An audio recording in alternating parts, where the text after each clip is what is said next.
সবাই শোনা যাচ্ছে কি?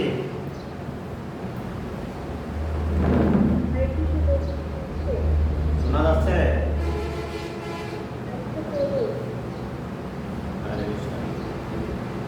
নীলাচল নিবাসায় পরমাত্মনে বলভদ্র সুভদ্রায় জগন্নাথায় তে নমঃ।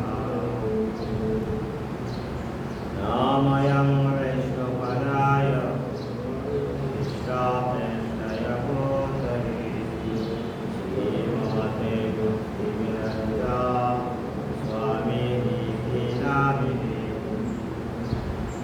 নমস্তে সরস্বতে দেবে গৌরবাণী প্রচারিণে বিশেষ শূন্যবাদে পাশ্চাত্যদেশতারিণে। নাময়ং বিষ্ণুপদায় কৃষ্ণকেশয় ভূতলে শ্রীমতে জয়পতাকা স্বামিনীতি নামিনে। নামাচার্যপদায় বিদ্যয়মেवाप्रदायिने गौरकथामृताय जगद्धामोद्धारिणे। वंशकल्पतरुभ्यश्च कृपासिन्धुभ्येव च पतितानां पावनेभ्यो वैष्णवेभ्यो नमो नमः। जय राधा माधव जय कुञ्ज बिहारी। जय राधा माधव जय कुञ्ज बिहारी। जय गोपीजनवल्लभ जय गिरिवरधारी। जय गोपीजनवल्लभ जय गिरिवरधारी।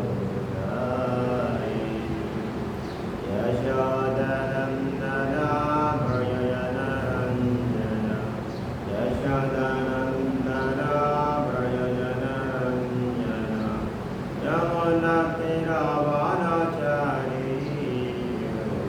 जीवराधारी। यमुनातीरवनचारी जीवराधारी।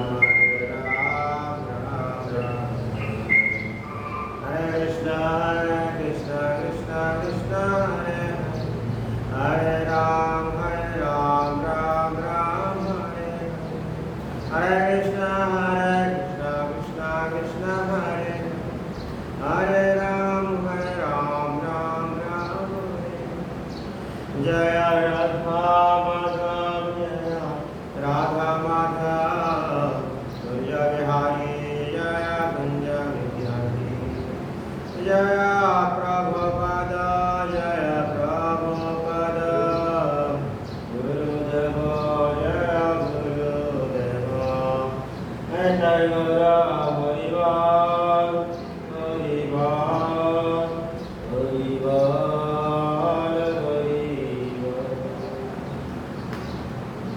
जगन्नाथ देवेश्वर रानी की जय। पंचतत्व महाप्रभु भगवान की, यावत श्री प्रभुपाद की जयकार हो।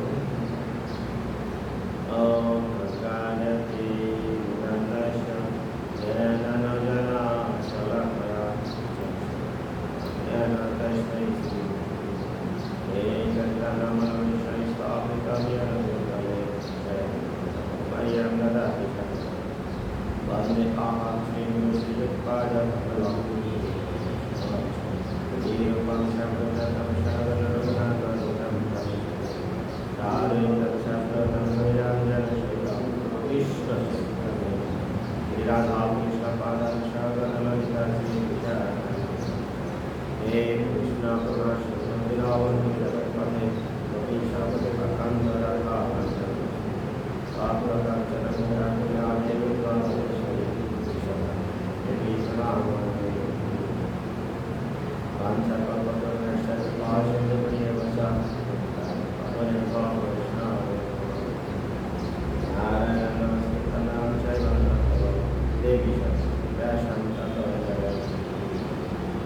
Om Namo Bhagavate Vasudevaya.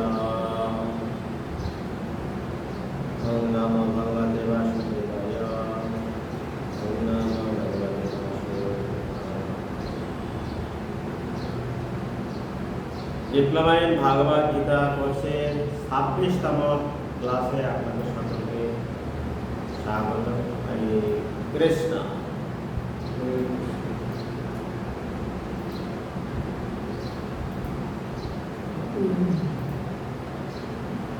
আমাদের আজকে কততম ক্লাস? 26তম। কত নম্বর শ্লোক?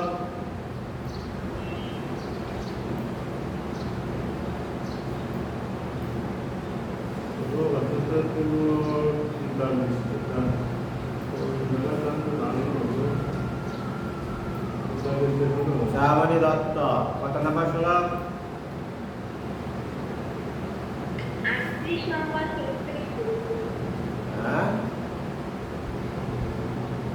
শ্রাবণী দত্ত, কত নম্বর শ্লোক? 38। প্রভু আমি এখনো গীতা নিয়ে বলতে পারিনি। 38 নম্বর শ্লোক। হ্যাঁ। হরে কৃষ্ণ। তৃতীয় অধ্যায় 38 নম্বর শ্লোক। আমরা 37 নম্বর থেকে একটু দেখে আসি। কামেশা ক্রোধেশা রাজগুণ সমাজভব মহাশান মহাপাত্মা বিদ্ধি এনম বৈনম বিদ্ধি সিদ্ধি এনম ইহ বৈনম কামেশা ক্রোধেশা রাজগুণ সমাজভব মহাশান মহাপাত্মা বিদ্ধি এনম ইহ বৈনম শ্রী ভগবান বাচা। শ্রী ভগবান বাচা কামেশা ক্রোধেশা রাজগুণ সমাজভব মহাশান মহাপাত্মা বিদ্ধি এনম ইহ বৈরিণাম। উচ্চারণ ক্লিয়ার? 38। কামেশা ক্রোধেশা রাজগুণ সমাজভব মহাশান মহাপাত্মা বিদ্ধি এনম ইহ বৈরিণাম।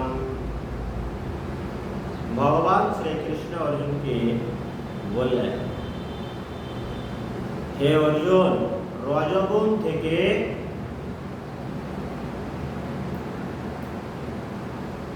সমউদ্ভূত কামে মানুষকে এই পাপে প্রবৃত্ত করে। অর্জুন ভগবান শ্রীকৃষ্ণের কাছে জিজ্ঞাসা করেছে যে আমি পাপ করতে চাই না, বলছে যে 36 নম্বর শ্লোকে বলতেছে অর্জুন ভগবান শ্রীকৃষ্ণ বলছে যে হে বাঞ্চ, মানুষ কার দ্বারা চালিত হয়ে অনিচ্ছা সত্ত্বেও যেন বলপূর্বক নিয়োজিত হয়ে পাপ আচরণ করতে।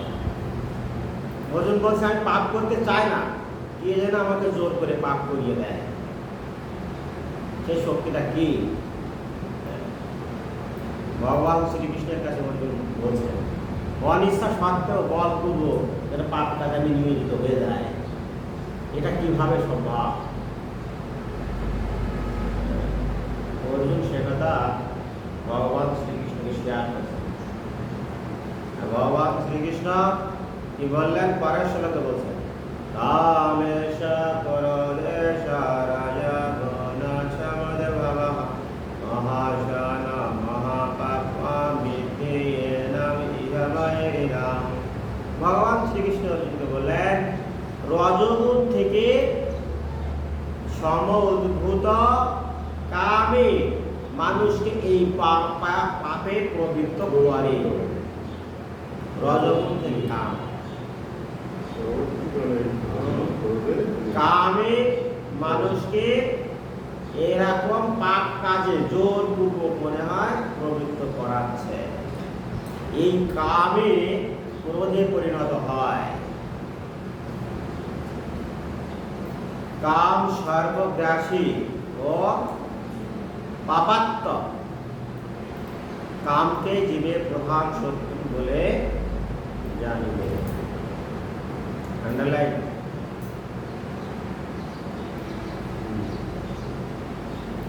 দুই লাইনে আন্ডারলাইন হবে।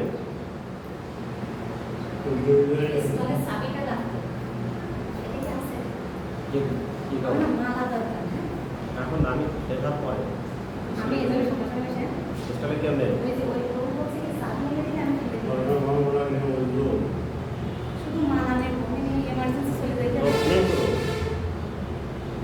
ক্লাসে আছে এই দুই লাইনে দুইটা শ্লোকের দুইটা লাইনে আপনার আন্ডারলাইন হবে।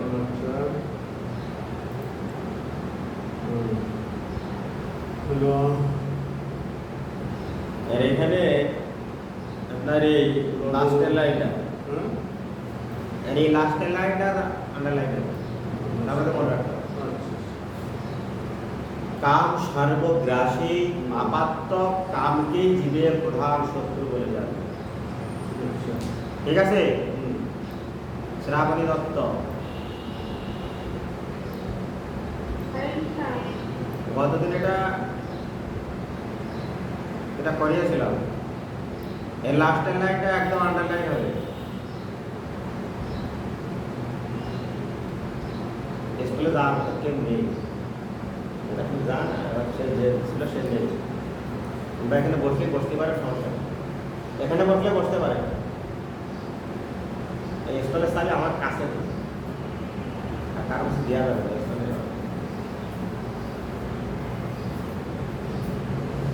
তাহলে কাম সর্বগ্রাসী পাপাত্মক কামকে জীবের প্রধান শত্রু বলে জান।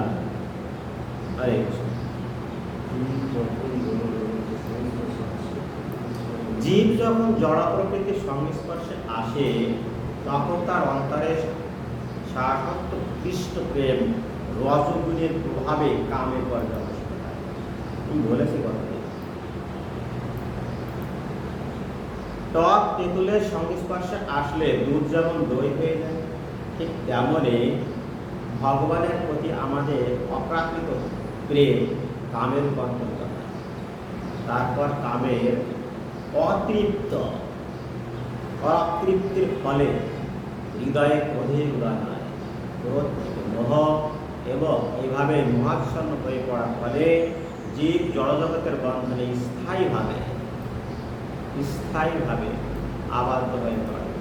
তাই কাম হচ্ছে জীবের সবচেয়ে বড় শত্রু।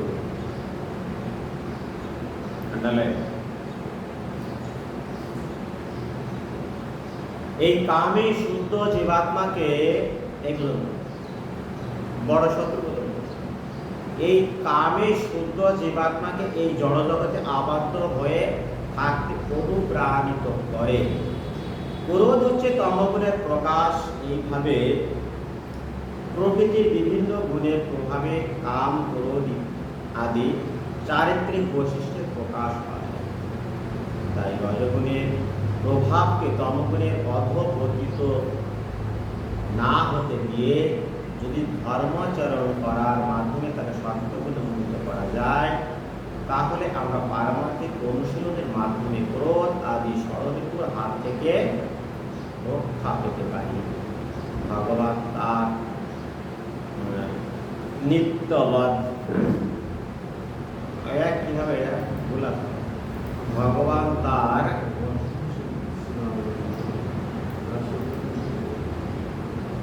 চিন্ময় নিত্য বর্ধন চিদানন্দে বিলাসের জন্য নিজেকে অসংখ্য মূর্তি বিস্তার করেছে। জীবসের এই চিন্ময় আনন্দের আংশিক প্রকাশ।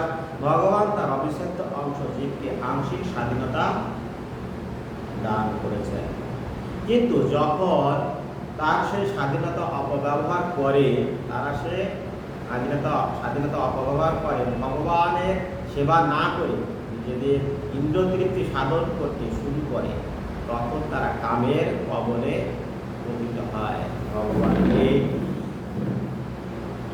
ভগবান এই জড়জগৎ সৃষ্টি করেছেন, তাতে বদ্ধজীব তার এই কামোন্মুখে প্রবৃত্তিগুলিকে পূর্ণ করতে পারে। এইভাবে তার সমস্ত কামনা বাসনাগুলিকে চরিতার্থ করতে গিয়ে তারা যখন সম্পূর্ণভাবে দিশাহারা হয়ে পড়ে, তখন সে তার স্বরূপের অন্বেষণ করতে থাকে। এই অন্বেষণ থেকে বেদান্ত সূচনা, যেখানে বলা হয়েছে অর্থাৎ ব্রহ্ম জিজ্ঞাসা, মানুষের কর্তব্য হচ্ছে পরম তত্ত্বের অনুসন্ধান করা। শ্রীমদ্ ভাগবতে পরম তত্ত্বকে বর্ণনা করা হয়েছে, করে বলা হয়েছে যে জন্মদস্যা এখানে বলা আছে, অর্থাৎ সবকিছুই উৎস হচ্ছে পরম ব্রহ্ম। সুতরাং কামেরও উৎস হচ্ছে ভগবান থেকে। তাই যদি এই কামকে ভগবত প্রেম রূপান্তরিত করা যায়, অথবা কৃষ্ণ ভাবনাময় উন্মুক্ত করা যায়,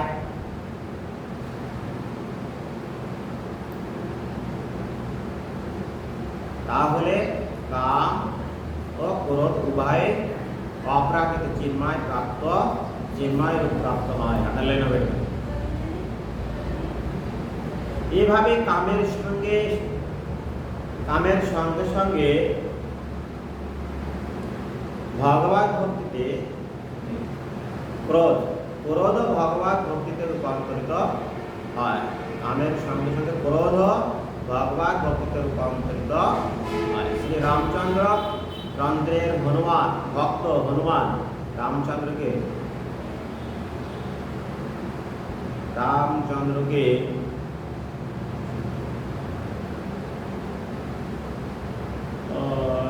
রামচন্দ্রের ভক্ত হনুমান রামকে, এই জায়গায় ভুল আছে, আপনাদের কি আছে জায়গায়?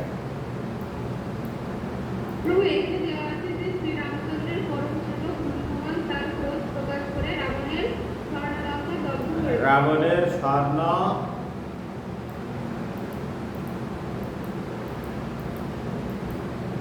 যে স্বর্ণ লঙ্কা দগ্ধ করে দিয়েছিলেন। এইভাবে তিনি তার এ দাসকে শত্রু নিধন কার্যে প্রয়োগ করেছিলেন। ভগবান বলছে এখানে ভগবত গীতায় ভগবান শ্রীকৃষ্ণ অর্জুনকে তার সমস্ত ক্রোধ শত্রু বাহিনীর উপর প্রয়োগ করে ভগবানের সন্তুষ্ট বিধান করতে বলা হয়েছে। ভগবান শ্রীকৃষ্ণ কি বলেছেন? সমস্ত ক্রোধ শত্রুতা প্রয়োগ করে সন্তুষ্টি বিধান, ভগবান শ্রীকৃষ্ণ সন্তুষ্টি বিধান করতে বলেছেন। আরে চলে যাবো 38 নম্বর শ্লোক।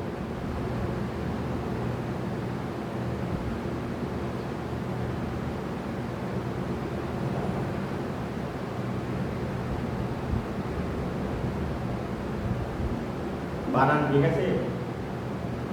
সন্তুষ্টি এই 38 নম্বর শ্লোকটা দেখুন, বানান ঠিক আছে কিনা? 38 না 36 না 38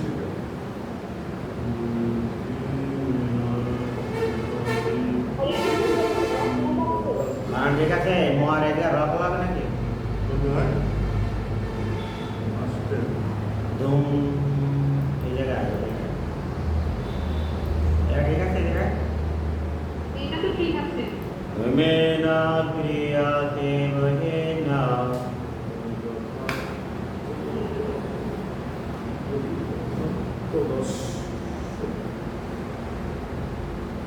यथा दर्शमलेन च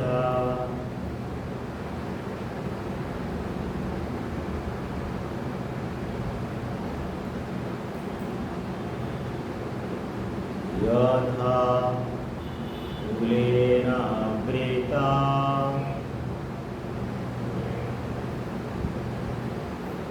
कुलेन आवृता गर्भस्थ। ঠিক আছে? বানান ঠিক আছে?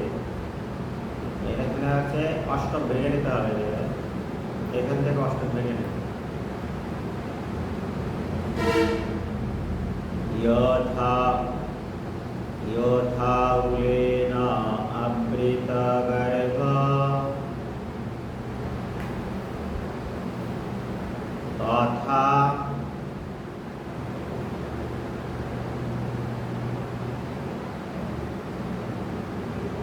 तथा तेन इदम् आवृतम्।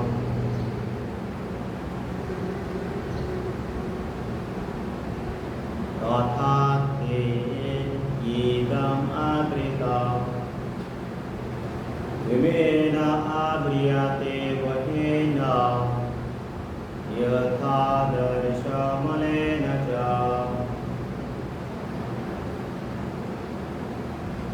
तावेन आवृतगर्भा तथा तेन इदम् आवृतम्।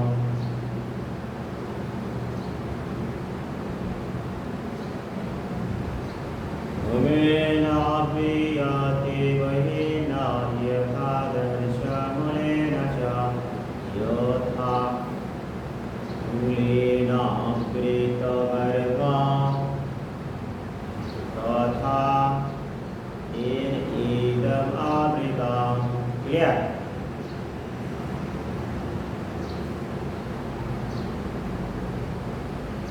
क्लियर? प्रभु क्लियर? हुमेन प्रियाते वहेन यथा दर्शमलेन च यथा कुलेन आवृतगर्भा तथा तेन इदम् आवृतम्। क्लियर?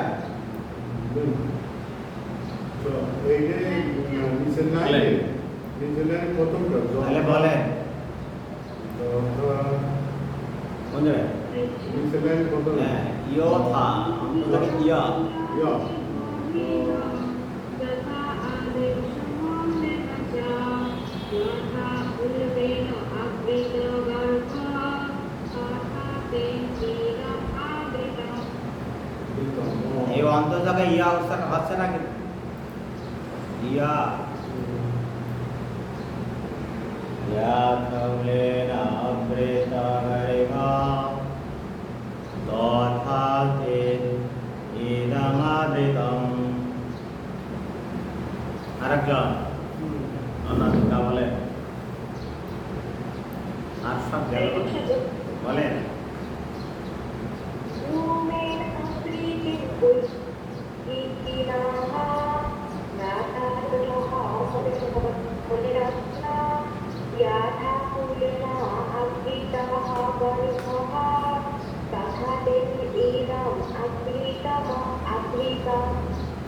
বাড়ি ভালো প্র্যাকটিস করবে এর ইদম আবৃতা ইদমাবৃতা গোবিন্দ বাবু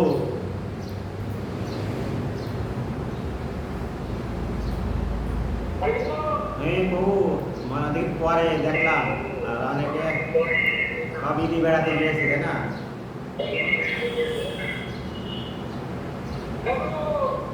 হরি বল বলেন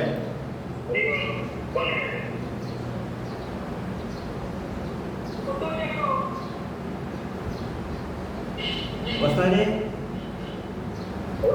একদম মুখস্থ দিইনি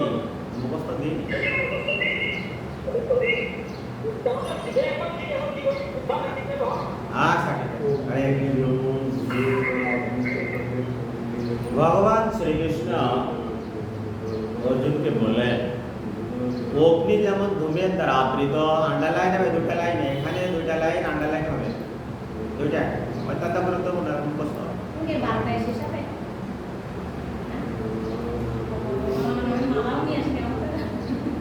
মালা দেখি পারবে মালা দেখি পারবে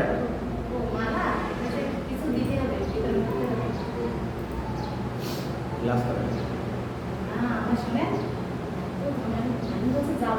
আবার অনলাইনে ক্লাস পরে অগ্নি যেমন ধূমের দ্বারা আবৃত থাকে দর্পণ যেমন ময়লার দ্বারা আবৃত থাকে অথবা গর্ভ যেমন জরায়ুর দ্বারা আবৃত থাকে তেমনি জীবাত্মা বিভিন্ন মাত্রায় এই কামের দ্বারা আবৃত থাকে জীবাত্মা কামের দ্বারা আবৃত থাকে তাই সে শুদ্ধ জিনিসকে শুদ্ধ মনে করতে পারে না তাই সে চিন্ময় আনন্দে আনন্দিত হতে পারে না যতক্ষণ না পর্যন্ত তার এই কামের দ্বারা আবৃত সরে না যাচ্ছে তাহলে অগ্নি কিসের দ্বারা আবৃত থাকে ধূম মানে ধুমা আমরা যেটা বলি বাংলায় অগ্নি থাকে ধূমের দ্বারা আবৃত দর্পণ মানে আয়না থাকে ময়লার দ্বারা আবৃত অর্থাৎ দর্পণে যখন ময়লা পড়ে তখন আমরা নিজেকে দেখতে পারি না স্বচ্ছতা হারিয়ে ফেলে তখন দর্পণ কি হয় স্বচ্ছতা হারিয়ে ফেলে অথবা গর্ভ যেমন জরায়ুর দ্বারা আবৃত থাকে গর্ভফুল ফুল তারপর বলছেন তেমনই জীবাত্মা কামের দ্বারা আবৃত থাকে প্রত্যেকটি গুরুত্বপূর্ণ জিনিস মোড়কীয়করণ করা থাকে মোড়কীকরণ করা থাকে কৃষ্ণ এই জায়গায় কি বোঝা যাচ্ছে আন্ডারলাইন হবে প্রত্যেকটা লাইন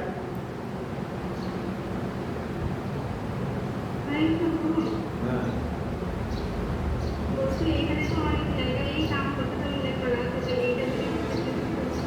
কোনটা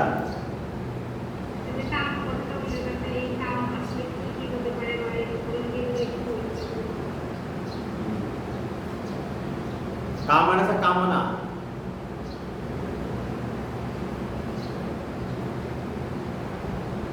যেটা আমি চাইছি যেটা আমি চাই সেটা কামনা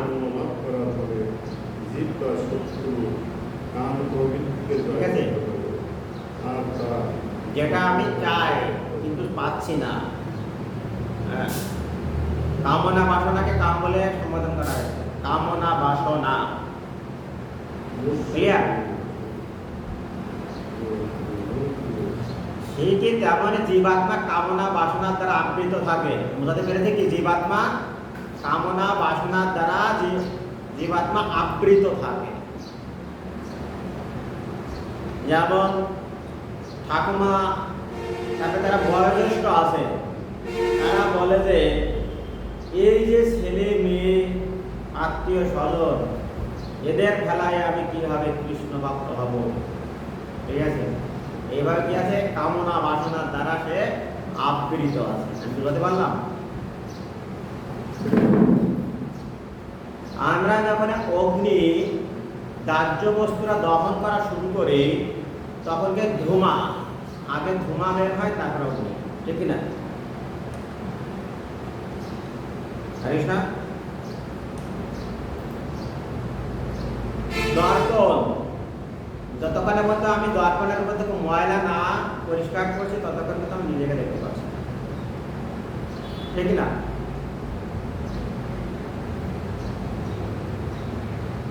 হরে কৃষ্ণ।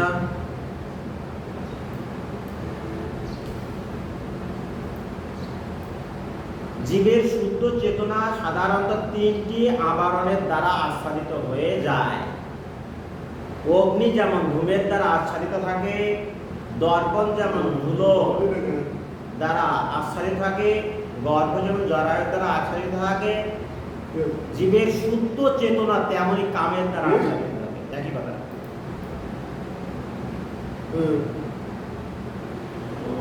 কামকে যখন ধূমের সঙ্গে তুলনা করা হয়, কামকে যখন ধূমের সাথে তুলনা করা হয়, তখন আমরা বুঝতে পারি যে ধূম আগুনকে ঢেকে রাখলেও যেমন আগুনের অস্তিত্ব উপলব্ধি করা যায়, তেমনি কামের অন্তরালে শুদ্ধ কৃষ্ণ ভাবনা উপলব্ধি করা যায়।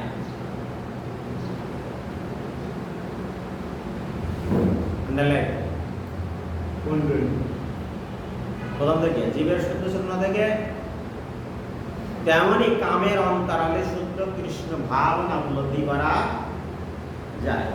পক্ষান্তরে বলা যায়, জীবের অন্তরে যখন অল্প বিস্তারে কৃষ্ণ ভাবনার প্রকাশ দেখা যায়, তখন আমরা বুঝতে পারি যে ধূমাশ্রিত অগ্নির মতো জীবের ভগবান ভক্তি কামের দ্বারা আচ্ছাদিত হয়ে যায়।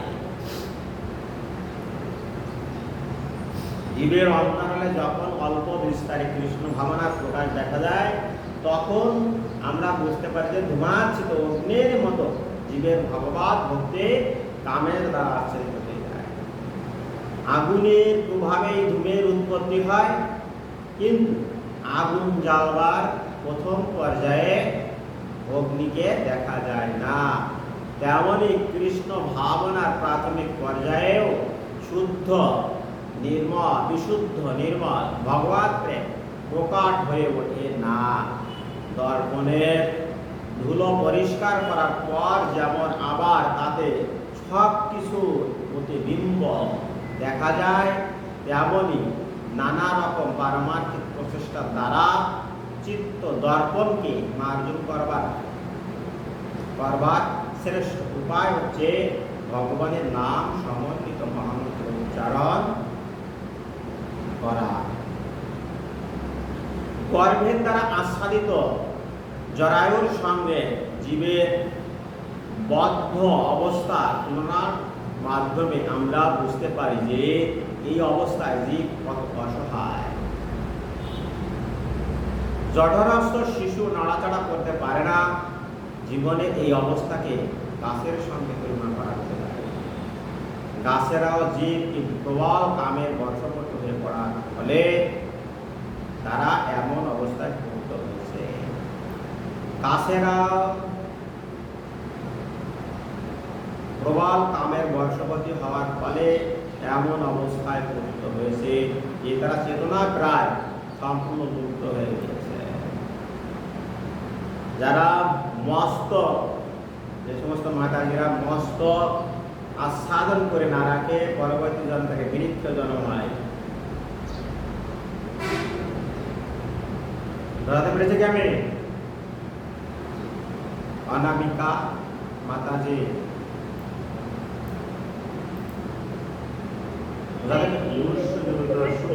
যে সমস্ত মাতাজিরা মাথা খোলা রাখে, চুল খোলা রাখে, পরবর্তী জন্মে বৃক্ষ জন্ম হয়।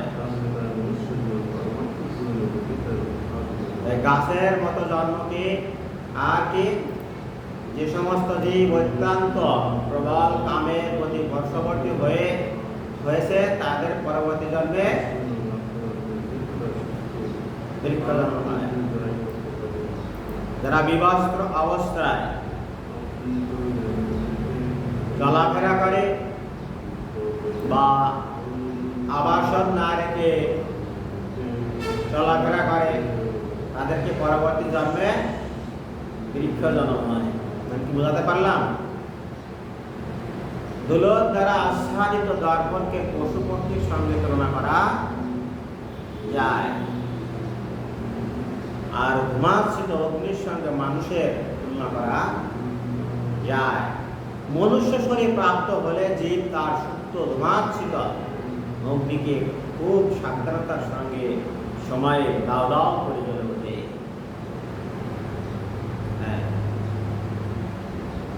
তেমনই কৃষ্ণ চেতনাকে জাগিয়ে তুলতে পারে। হাওয়া দিতে থাকলে যেমন এক খুব সন্তর্পণে ভক্তিযোগ অনুশীলন করার ফলে মানুষ তার অন্তরে ভগবত ভক্তির আগুন জ্বালিয়ে তুলতে পারে, এভাবেই মনুষ্য জন্মে যথার্থ সৎ ব্যবহার করার ফলে জীব জড়জগতের বন্ধন থেকে মুক্ত হতে পারে। মনুষ্য জন্ম লাভ করার ফলে জীব তার শত্রু কাম প্রবৃত্তিকে দমন করতে পারে, আর তা সম্ভব হয় সদ্গুরু তত্ত্বাবধানে কৃষ্ণ ভাবনামৃত অনুশীলন করার মাধ্যমে।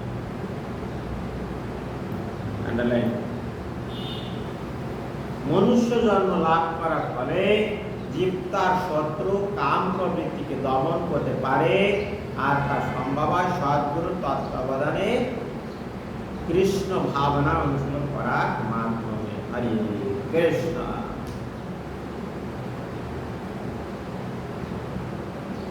অপ্রেতং জ্ঞানম চেতনা, বানান ঠিক আছে? অপ্রেতং জ্ঞানম চেতনা জ্ঞানেন নিত্যবৈরিণা কামরূপেণ। হ্যাঁ, এই জায়গায় কোনটা দেখা যাচ্ছে না কিছু? আর কি দেখা যাচ্ছে না? দেখা যাচ্ছে না, সবই দেখা যাচ্ছে আপনার। দেখা যাচ্ছে না। আর কেউ তো বলছে না শ্রাবণী দত্ত বই।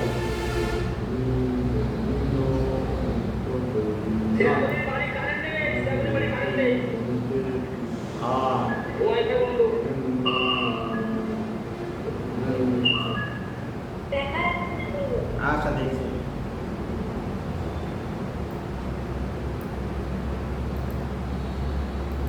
আমার এখানে ঠিক আছে, আপনার ওখানে দেখেন নেট পাচ্ছে না। তাই নেট পাচ্ছে না। আপনার ওখানে দেখেন নেট পাচ্ছে না।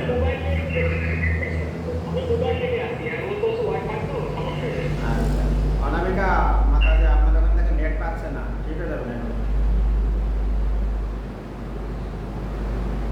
অমৃতং জ্ঞানম অমৃতং জ্ঞানম এতে জ্ঞানেন নিত্যবৈরিণা অমৃতং জ্ঞানম এতে জ্ঞানেন নিত্যবৈরিণা কামরূপেণ কৌন্তেয়া দুষ্পুরণেন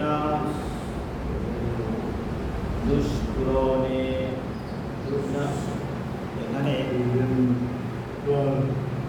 দুষ্পুরণেন অনলেন চ দুষ্পুরণেন অনলেন চ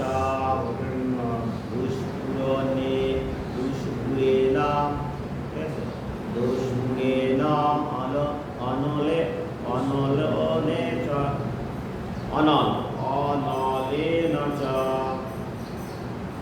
अवृतं ज्ञानम् एतेन ज्ञानेन नित्यवैरिणा कामरूपेण कौन्तेय दुष्पूरेण अनलेन च। ঠিক আছে, দুষ্পুরেণ অনলেন চ দুষ্পুরেণ অনলেন চ অনলেন চ অবৃতং জ্ঞানম এতেন অবৃতং জ্ঞানম এতেন জ্ঞানেন নিত্যবৈরিণা কামরূপেণ কৌন্তেয়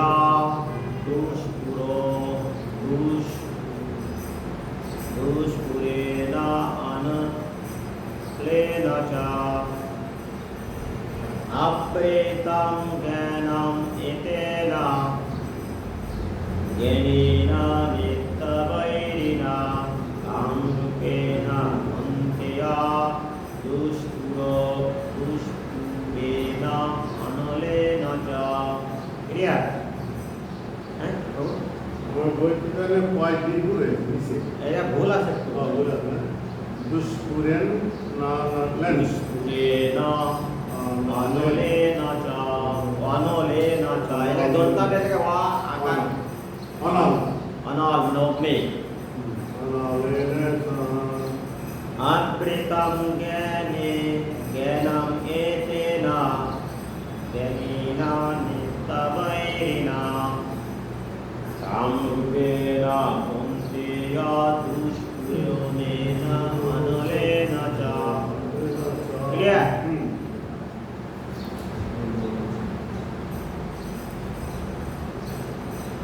আমরা হরে কৃষ্ণ ভগবান শ্রীকৃষ্ণ অর্জুনকে বললেন, কি বললেন? কামরূপী চিরশত্রু দ্বারা জীবের শুদ্ধ চেতনা আবৃত হয়। এই কামরূপী আন্ডারলাইন হবে, এই দুটো লাইন আন্ডারলাইন হবে, এই দুটো লাইন আন্ডারলাইন হবে, আবার এই দুটো লাইন হবে। কামের বৈশিষ্ট্য এখানে কামরূপী চিরশত্রু দ্বারা জীবের শুদ্ধ চেতনা আবৃত হয়। এই কাম দুর্বাহারিত অগ্নির মতো চির অতৃপ্ত। অগ্নিকে বলা হয় সার্বভৌম। পৃথিবীর যা কিছু আছে অগ্নি সব নিঃশেষ করে দিতে পারে, জল নিঃশেষ করে দিতে পারে। অগ্নিকে বলা হয় সার্বভৌম, সে কামকে বলা হয় সার্বভৌম। কাম জীবের সব কিছুকে ধ্বংস করে দিতে পারে। কাম রূপে চিরশত্রু দ্বারা জীবের শুদ্ধ চেতনা আবৃত হয়। এই কাম দুর্বারিত অগ্নির মতো চির অতৃপ্ত। কাম কখনো তৃপ্ত করা যায় না। মনুস্মৃতিতে বলা হয়েছে যে ঘি ঢেলে যেমন আগুনকে কখনো নেভানো যায় না, তেমনই কামের উপভোগের দ্বারা কখনো কামের নিবৃত্তি হয় না। জড়জগতের সমস্ত কিছু কেন্দ্রে হচ্ছে যৌনাকর্ষণ, তাই জড়জগৎকে বলা হয় মৈথুনাগার অথবা যৌন জীবনের শিকড়। আমরা দেখছি অপরাধ করলে মানুষ কারাগারে আবদ্ধ হয়, তেমনি যারা ভগবানের আইন অমান্য করে তারাও যৌন জীবনের শৃঙ্খলে আবদ্ধ হয়ে এই মৈথুনাগারে ইন্দ্র তৃপ্তিকে কেন্দ্র করে জড় সভ্যতার উন্নীত লাভের অর্থ হচ্ছে বদ্ধ জীবদের জড় বস্তুতে বন্দি দশার মেয়াদ বৃদ্ধি করা। তাই এই কাম হচ্ছে অজ্ঞানতার প্রতীক। কাম হচ্ছে অজ্ঞানতার প্রতীক। যার দ্বারা জীবের এই জড় জগতে আবদ্ধ করে রাখা হয়েছে। ইন্দ্রিয় তৃপ্তি সাধন করার সময় সাময়িকভাবে সুখ অনুভূত হতে পারে, কিন্তু প্রকৃতপক্ষে সেই তথাকথিত সুখই হচ্ছে জীবের পরম শত্রু। বলে দেবো 40 নম্বর শ্লোক। ইন্দ্রিয়াণি মনাবুদ্ধি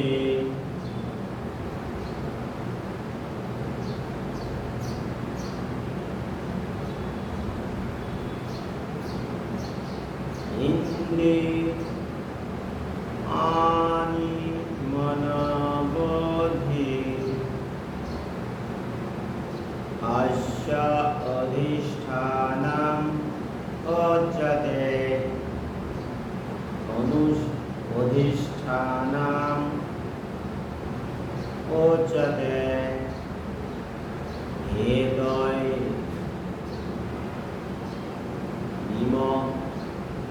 বিমোহয়াতি হেদয় বিমোহয়াতি এষা জ্ঞানম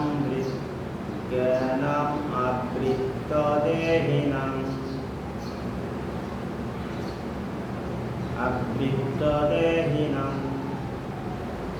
বিমোহয়াতি হেতৈ বিমোহয়াতি এষা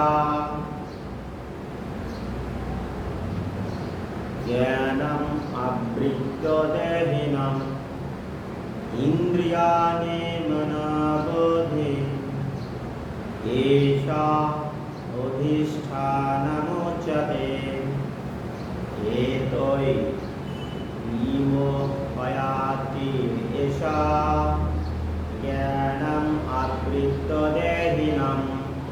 ক্লিয়ার?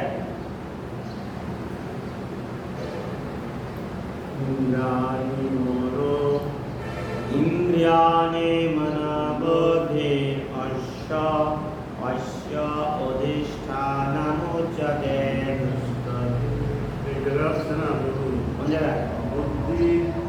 বুদ্ধির অশ্ব, বুদ্ধির অশ্ব, এই রগে হর্ষ দিয়ে একটা অ বের করে নিয়ে দেবে, এই জায়গা হর্ষ চিহ্ন দিয়ে অ বের করে দেবে। অশ্ব অধিষ্ঠানম ম, আর তারা রস্যু উচ্যতে, বুদ্ধির অশ্ব অধিষ্ঠানম উচ্যতে। তারপর নিচে আছে এতই, এতই বিমোহয়াতি, বিমোহয়াতি এষা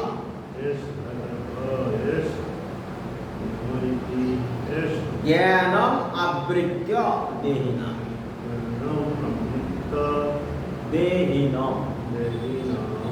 ক্লিয়ার? ইন্দ্রিয়াণি মনাবুদ্ধিরস্য অধিষ্ঠানম উচ্যতে হেতৈ বিমোহয়াতি এষা জ্ঞানম আবৃত্ত দেহিনাম। অনামিকা ক্লিয়ার?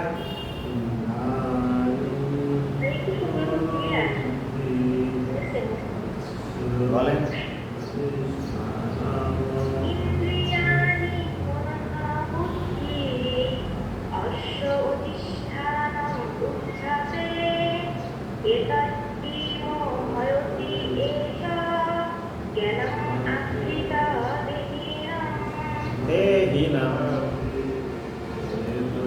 ভগবান শ্রীকৃষ্ণ অর্জুনকে বললেন, ইন্দ্রিয় সমূহ মন ও বুদ্ধি এই কামের আশ্রয়স্থল। ইন্দ্রিয় সমূহ মন ও বুদ্ধি এই কামের আশ্রয়স্থল। কামের আশ্রয়স্থল কোথায় কোথায়? ইন্দ্রিয় সমূহ মন আর বুদ্ধিতে। কামের আশ্রয়স্থল কোথায় কোথায়? ইন্দ্রিয় সমূহ মন আর বুদ্ধি, এই তিনটে স্থানে কাম থাকে। এই ইন্দ্রিয় আবেগ দ্বারা কাম জীবের প্রকৃত জ্ঞানকে আচ্ছন্ন করে বিভ্রান্ত করে। কি করে? এই ইন্দ্রিয়ের আশ্রয় করে, কাম ইন্দ্রিয়াদের আশ্রয় করে, ইন্দ্রিয়াদের দ্বারা কাম জীবের প্রকৃত জ্ঞানকে আস্বাদন করে বিভ্রান্ত করে। আন্ডারলাইন, দুটো লাইনে আন্ডারলাইন, এই 16 পদ দুটো আন্ডারলাইন, 40 নম্বর 16 আন্ডারলাইন।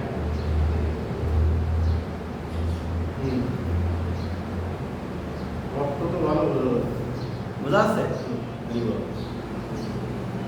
অর্থ জীবাত্মার দেখে দেখা যাচ্ছে এই ইন্দ্র, মন আর বুদ্ধি আছে এই কামের আশ্রয়স্থল। আমি প্রশ্ন করতে পারে কামের আশ্রয়স্থল কি? তখন উত্তর হবে ইন্দ্র সমূহ, মন আর বুদ্ধি। এই ইন্দ্র আদির দ্বারা কাম জীবের প্রকৃত জ্ঞানকে আচ্ছন্ন করে বিভ্রান্ত করে। তাই আমরা পাপ করতে চাই না, তাও অনিচ্ছা সত্ত্বেও আমাদের পাপ হয়ে যায়। জানতে পারলাম কি? কামের বাসস্থান তিনটি তালিকা তৈরি করবে। তো কামের বাসস্থান কোথায় কোথায়? ইন্দ্রিয়, মন, বুদ্ধি। এই তো ভাই তিন রকমের চলবি। ঠিক আছে? ভাই এই প্রত্যেকটা প্রশ্ন আছে ওতে। হ্যাঁ, আমি যাদের দেখাচ্ছি এগুলো বারবার করে। কামের বাসস্থান তিনটি তালিকা তৈরি করবে। বদ্ধ জীবাত্মার দেহে ভিন্ন ভিন্ন গুরুত্বপূর্ণ অংশতে সত্য অধিকার করে বসে আছে। তাই ভগবান শ্রীকৃষ্ণ সেই সমস্ত অংশের কথা ইঙ্গিতে আমাদের বুঝিয়ে দিয়েছেন, যাতে আমরা সেই শত্রুকে পরাভূত করতে পারি। ইন্দ্র আদির সমস্ত কার্যকলাপের কেন্দ্র হচ্ছে মন। তাই মন হচ্ছে সমস্ত ইন্দ্র সুখ ভোগ করার বাসনার কেন্দ্রস্থল।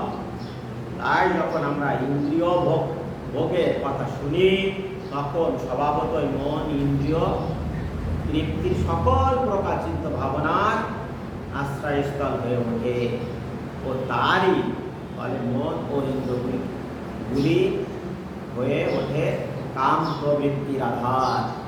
এরপরে বুদ্ধি বিভাগটি হয় এই সমস্ত কাম প্রবৃত্তির রাজধানী।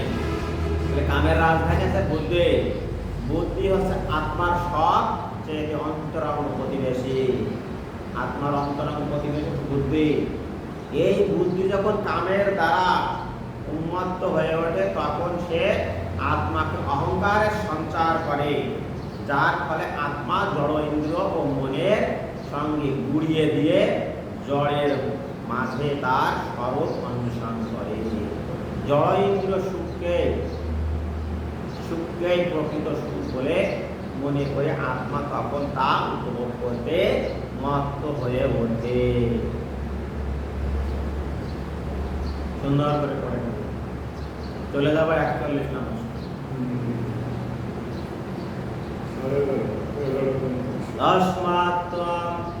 তস্মাত্ত্বম ইন্দ্রিয়ে আনে আদনিয়ম ভারত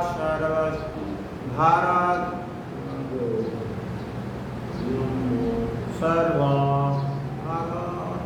ভারতর সব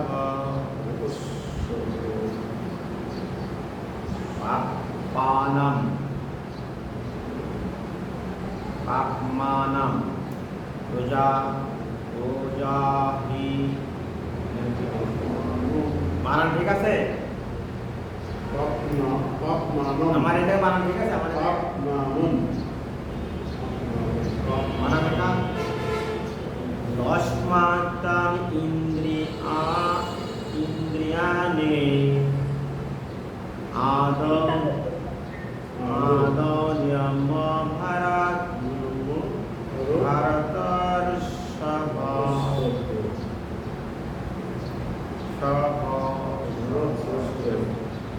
পাপমানম পূজাহি এনাম জ্ঞানিনা বিজ্ঞান নাশনম অনাশনম।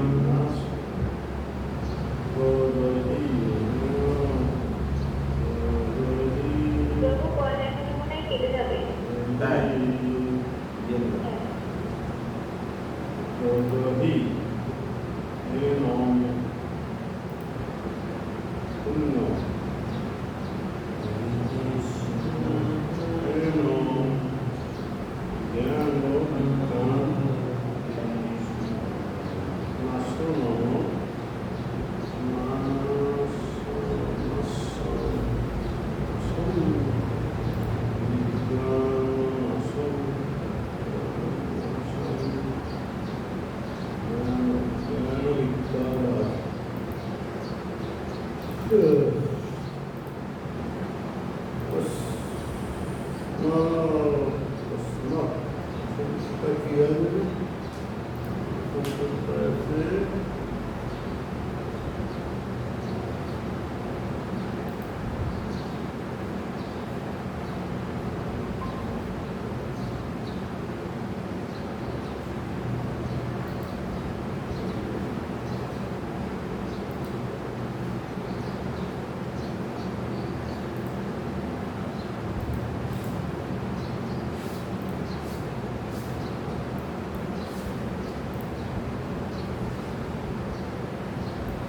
किया ना लिंक है लिंक है हे भरत श्रेष्ठ तुम्ही प्रथमे इंद्रिय ज्ञान पूर्ण करे ज्ञान विज्ञान नाशक पापेर प्रधान विनाश करे ज्ञान विज्ञान पापेर प्रधान प्रतिकूल काम ये विनाश करे हे भरत श्रेष्ठ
हरे कृष्णा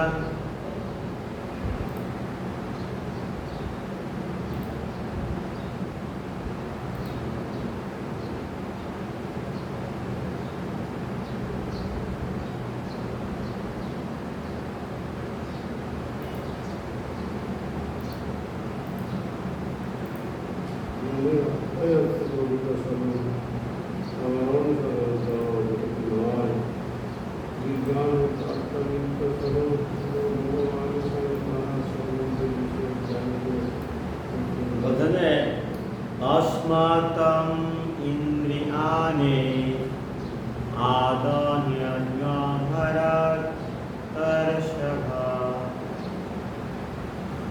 भगवानं पुजाहीनां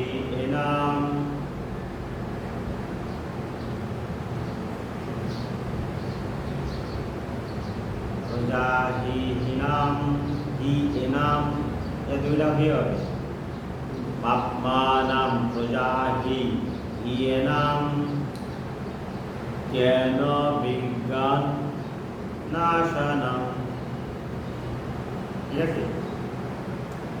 तस्मात् इंद्रियाणि तम् इंद्रियाणि आदौ ज्ञान भरतर्षभ पाप्मानं प्रजाहीनां ज्ञान विज्ञाननाशनम्। क्लियर? প্রভু এই আমার লাইনে প্রথম যেটা ওটা কি হবে? तस्मात् तम् इंद्रियाणि आदौ यम भारतर्षभ। रे तय पर भारतर शुभ पाप्मानं पुजाहीयेनां ज्ञान विज्ञान नाशनं क्लियर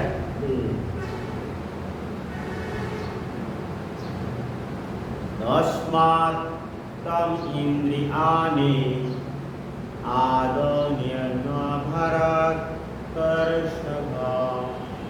पाप्मानं पुजाहीनां ज्ञान विज्ञान नाशनं क्लियर হ্যাঁ ক্লিয়ার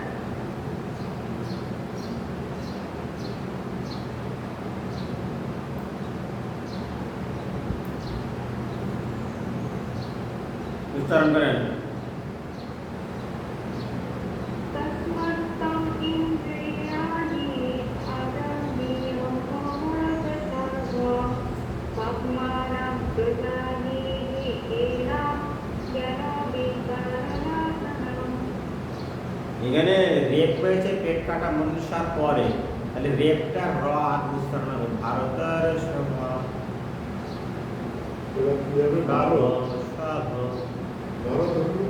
এই জায়গায় ভারতের সভা আকার হবে নাকি ঠিক আছে ভারতের সভা ভারত মানে হচ্ছে অর্জুন বলেছে এই যে ভারত বলতে অর্জুনকে বলেছে অর্জুনকে বোঝাইছে অর্জুনকে তস্মাৎ তম ইন্দ্রিয়াণি আদন্য ভরতর্ষভ পাপ্মানাম পুজাहीनां জ্ঞান বিজ্ঞান নাশনম ক্লিয়ার প্রভু বলছেন যে ভর পরে না আকার নেই কি আকার আছে সব হ ভ ভা না ভ এই যে ভারত এই জায়গায় ভরত ভরত এই জায়গায় ভরত এই জায়গায় ভারত হবে নাকি ভরত হবে বানানা বুঝতে পারছি না বিদায়কে দিয়ে আছে এখানে তো ভর দেওয়া আছে কিন্তু আমি বলতে কি ওই যে শেষে যে ভর রয়েছে ওর পরে কি আকার আসবে না ওয়া উচ্চারণ হবে ওয়া ভ ভরতর্ষভ ভ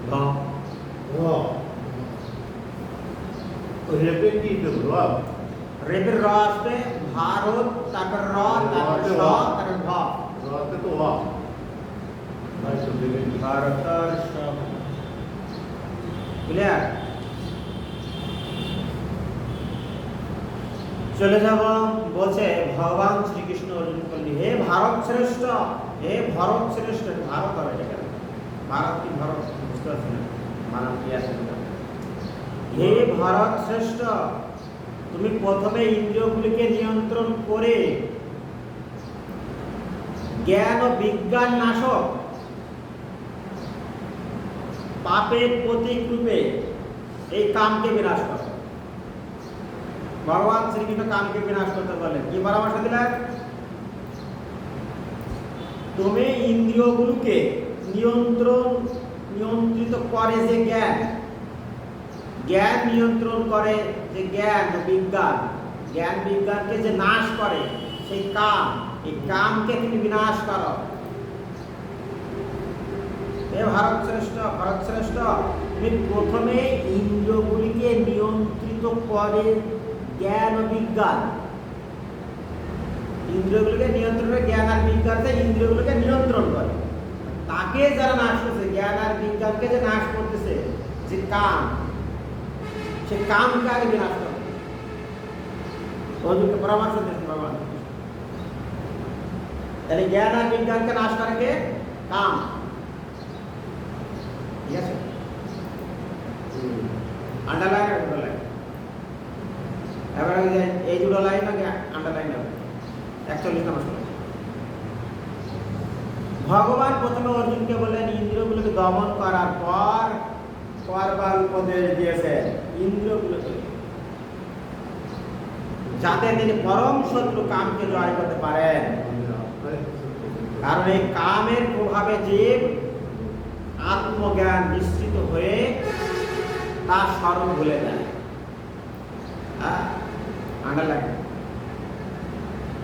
এখানে জ্ঞান বলতে সেই জ্ঞানকে বোঝানো হয়েছে যে জ্ঞান আমাদের প্রকৃত স্বরূপের কথা মনে করে দেয়, অর্থাৎ যে জ্ঞান আমাদের মনে করিয়ে দেয় যে আমাদের আত্মাই হচ্ছে আমাদের প্রকৃত স্বরূপ, আমাদের জড় দেহটি একটি আবরণ মাত্র।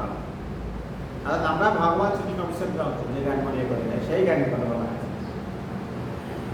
যে জ্ঞান আমাদের মনে করে দেয় আমাদের আত্মা হচ্ছে আমাদের স্বরূপ এবং আমাদের দেহ জড় দেহটি একটি আবরণ মাত্র। বিজ্ঞান বলতে এখানে বিশেষ জ্ঞানকে বোঝানো হয়েছে যা ভগবানের সঙ্গে আমাদের নিত্য সম্পর্কের কথা মনে করিয়ে দেয়। পরের শ্লোকে চলে যাও।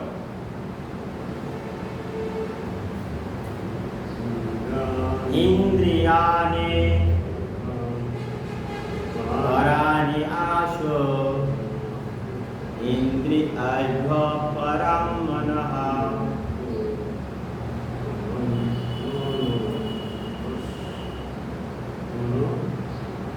মনসতু পরা বুদ্ধি ইয় বুদ্ধিঃ